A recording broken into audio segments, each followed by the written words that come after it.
Նախ պարոն Ռուբինյան, ես ձեզ հորդորում եմ ամեն անգամ որևէ ելույթից հետո ձեր հեղինակավոր կարծիքը չարտահայտել, որովհետև դա ձեր լիազորությունների մեջ չի տեղավորվում եւ դուք փաստացի ձեր լիազորությունները վերազանցում եք։ Դուք չեք մեկնաբանում լիազորությունները, իսկ հիմա շարունակեք ձեր ելույթը։ Ահա, բարեկերտ Ռուբենը։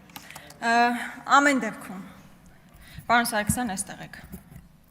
Ես ուրախ եմ, որ ձեր քեռին լավ է, բայց ես նման զարմիկ ունի։ Տեղը տեղին տենդերներ ա բաժանում։ Խի պետք է վատ լինի։ Շատ ուրախ եմ, որ լավ է։ Հարցում եք իմ ամուսինը ինչպես է։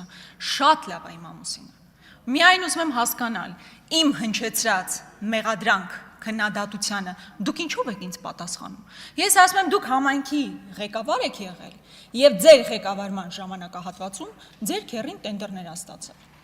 Դուք ինձ ինչու եք մեղադրում։ Իմ գործողությունների կամ իմ կանդրադառնամ, իմ ընտանիքի անդամների կողմից իրականացված որ գործողությունն է ապօրինի կամ շահերի բախման տիրույթում։ Եթե որևէ անօրինական գործողություն ես կամ իմ ընտանիքի որևէ անդամ իրականացրել է, բայց այդ դատախազությունը ինչով է զբաղված։ 5 տարի շարունակ ոնց հնարավոր է քրքրել են։ Ուզում եմ հասկանալ ձեր հնչեցրած հարցադրումների ելակետը ո՞րն է, որ ես որևէ հակաօրինական գործողություն եմ իրականացրել։ Բնականաբար ոչ։ Պոպուլիստական հայտարարություն եկել ստեղից անում եք, բայց քանի որ նաև այսպես ընդգծված հարցադրումներ են, ես հարկ եմ համարում նաև դրանց անդրադառնալ, չնայած կարծում եմ, որ մեր ժողովուրդը արժանի է, որպեսզի ավելի քաղաքական բնույթի հարցադրումներ հնչեցվեն եւ պատասխաներ, բայց եւ այնպես ես այս տարիներին հասկացել եմ մի բան, որ եթե որևէ հարցադրում բաց ես թողնում, դա հետո այսպես կուտակվում է, ինչպես օրինակ Հեկի հարցով։ Հեկը 5 տարի հետ է կնգել, պարոն Սարգսյան։ 5 տարի այստեղ ասել են Աննա Գրիգորյանի հեկը, Աննա Գրիգորյանի հեկը, Արտուր Հովհաննիսյանի հետ էլ հիմա դատվում եք, ինչ եք եկել, նոր բան եք ուզում հայտնաբերել։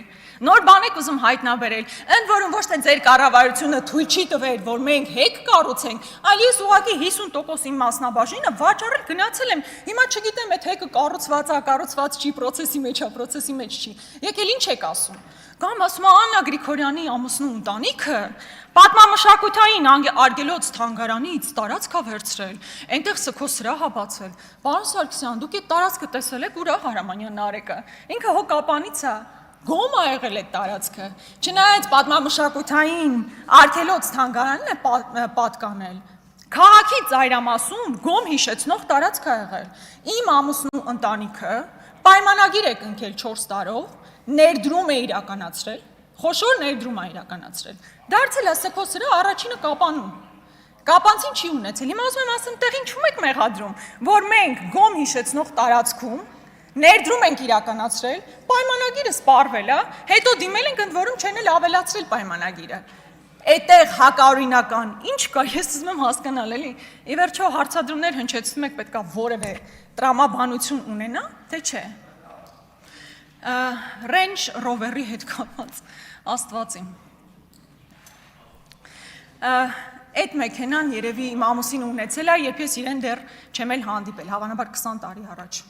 Իմիջայլոց ոչ թե կանաչ է, կապույտ գույնի է,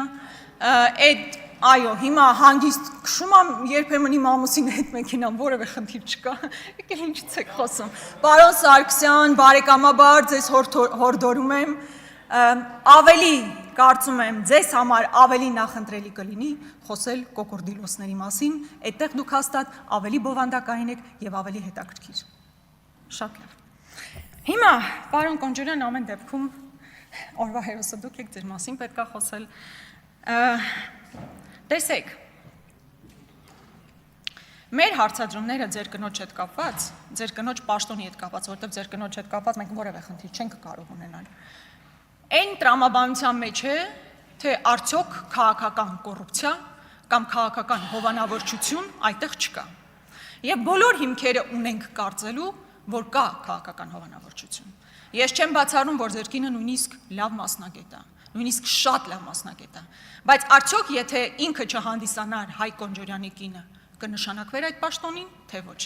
Դրա պատասխանը միայն կարող եք իմանալ, եթե թափանցիկ ձևով ներկայացվի, թե այդ հանձնաժողովում ովքեր են եղել, ինչ կրիտերիաներ են գործել, ոնց է ընտրվել ձեր կինը այդ պաշտոնին։ Քանի այդ ամեն ինչը փակ է, դուք էլ որևէ կերպ չեք ներկայացնում, մենք բոլոր հիմքերը ունենք կարծելու, որ ձեր կինը բացառապես ձեր հանգամանքի բերումով է, որ այսօր նշանակվել է Հայփոստի ղեկավար։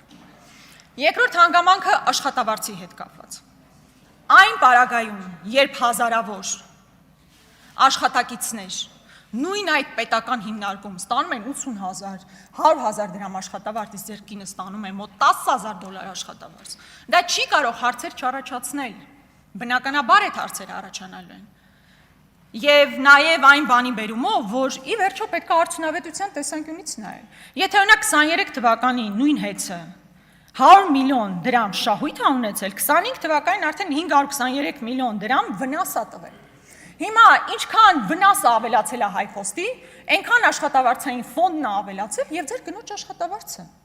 Ամբողջ խնդիրը սա է, նույնիսկ եթե մտածենք, որ ձեր կինը թափանցիկ կերպով ընտրվել է հանձնաժողովի Հայփոստի ղեկավար, միևնույն է ինքը անարդյունավետ է գործել, եւ քանի որ Հայփոստը պետական ձեռնարկություն է, մենք չենք կարող դրան չանդրադառնալ։ Եվ գիտեք, այստեղ $10,000 որ հնչեց, ինչ եմ ուզում հիշեցնել։ Եվ այստեղ հատկապես, պարոն Կոնջարյան, ուզում եմ ձեզ դիմել, որպես նախկինում քաղաքական մեծամասնության ֆրակցիայի ղեկավար, երբ ես տարիներ շարունակ այստեղից ասում էի, կան տասնյակ մարդիկ, ովքեր անիվ հիմնադրամում աշխատում են ու $10,000 աշխատավարձ են ստանում, պլյուս պարգևավճարներ, պլյուս խոշոր գործուղումներ եւ գործուղումների ժամանակ ստացած գումարներ, դուք գալիս ինձ փորձում եք հակադարձել, ասելով, որ նման բան չկա, կամ հողում եք կատարում, այսինքն թեման փորձում եք շեղել։ Այդ ժամանակ, երբ որ դուք ամեն քայլ ձեռնարկեիք, որպեսզի բացահայտվեին այդ գործերը, որտեղ ես հիմա զգում եմ, որ դուք բան եք անում, էլի, այսպես մի քիչ էլ խղճահարություն եք փորձում առաջացնել, որ բա գիտեք, իմ կինը ամենացածր աշխատավարձ ստացող բանն է, ղեկավարն է, տենց հազիվ յոլա ենք գնում այդ տրամաբանության մեջ, բայց եղել են տասնյակ մարդիկ, ու ես կարծում եմ ձեր նկատմամբ անարդար է, որ բոլորս գիտենք, որ ձեր կինը $10,000 է ստանում, ինչը ժողովրդի նկատմամբ անարդար է ևս, բայց նաև ձեր նկատմամբ անարդար, իսկ այն մարդիկ, ովքեր անիվ հիմնադրամում ծվարած $10,000 են ստացել տարիներ շարունակ ու վատնել են մեր քաղաքացիների գումարը, մենք մինչև այսօր չենք իմացել, բայց դուք ունեցել եք հնարավորություն ինչ որ ձև նպաստելու, որ դա բացահայտվի, ու դա չեք արել։ Հաջորդը, պարոն Կոնջարյանի հետ կապված նաև մի դրվագ կար, ես ուզում եմ հիշեցնել, վերջինիս տան հետ կապված, եթե չեմ սխալվում, ինչ որ ձև դուք ժամանակին անդրադարձել եք, բայց քանի որ ձեր հարցն է քննարկվում, ես առաջարկում եմ դա ևս վերհիշել։ Պարոն Կոնջարյանը գնում է տուն, շատ լավ է, երջանիկ ապրեք այդ տանը, այն գնում է 54 միլիոն դրամով։ Լրատ հետքը, եթե չեմ սխալվում, այո, հետքը բացահայտել էր, որ նմանատիպ տունը այդ հատվածում արժե մոտ 75 միլիոն դրամ։ Այսինքն էականորեն ցածր։ Հիմա միգուցե որևէ մեկի մոտ հարց առաջանա, իբր այստեղ ինչ խնդիր կա, որ։ Խնդիրն այն է, որ եթե մինչև 55 միլիոն դրամով ես ձեռք բերվում տուն կամ բնակարան, ապա օգտվում ես եկամտահարկի հետ վերադարձի մասին օրենքից։ Պարոն Կոնջարյան, նախ ձեր կինն էլ այդքան բարձր աշխատավարձ է ստանում։ Դուք էլ շատ ցածր աշխատավարձ չեք ստանում, ինչպես մենք բոլորս։ Կարիք կար այդպես խաբել եւ այնպիսի գնով ձեռք բերել, որը էականորեն տարբերվում է, այսինքն դուք սխալ ինֆորմացիա եք ներկայացրել ամենայն հավանականությամբ։ Եվ վերջին դրվագը ձեր եղբոր հետ կապված բավականին քննարկվեց, երեք ես նույնիսկ տեսա, որ քննչականը համապատասխան վարույթն է նախաձեռնել երևի մեր քննարկումների ֆոնին։ Բայց ինչ է տեղ ունեցել, սիրելի հայրենակիցներ։ Այն, որ երկու անձի միջև խնդիր կար, իրանց գործն է Աստված իրանց հետ։ Պարոն Կոնջարյան, ձեր եղբայրը երկար ժամանակ մեքենայով պտտվում էր եւ մեկ այլ անձի տան մոտով անցնելիս հայհոյում էր, սպառնում էր, բայց դա էլ հերիք չի։ Նրան ուղեկցվում է պարեկը։ Ինձ մի հատ խնդրում եմ բացատրեք, այդ ո՞նց է տենց ստացվում։ Միայն այն բանի բերումով, որ այդ մարդու ազգանունը Կոնջարյանը ինքը ունի այդ լիազորություններն ու առավելությունները, որ ինքը չլիներ Կոնջարյան Հայկի եղբայրը, պարեկը իր հետևից այդպես կպտտվեր ու կպաշտպաներ այն ժամանակահատվածում, երբ ինքը գնացել է ուրիշի ընտանիքին է սպառնացել, ու ավելին դուք իմացել եք այդ ամեն ինչի մասին եւ որևէ քայլ չեք ձեռնարկել։ Այս շուխուրից հետո միայն քննչականը որոշել է, որ պետքա ինչ որ քրեական վարույթ նախաձեռնի։ Շատ բաներ կար ասելու, բայց ավարտվեց։ Ֆրակցիայանից հավանաբար ես չեմ խոսի, բայց ուզում եմ պաշտոնապես ասել, որ մենք չենք մասնակցելու Հայ Կոնջարյանի ընտրությանը։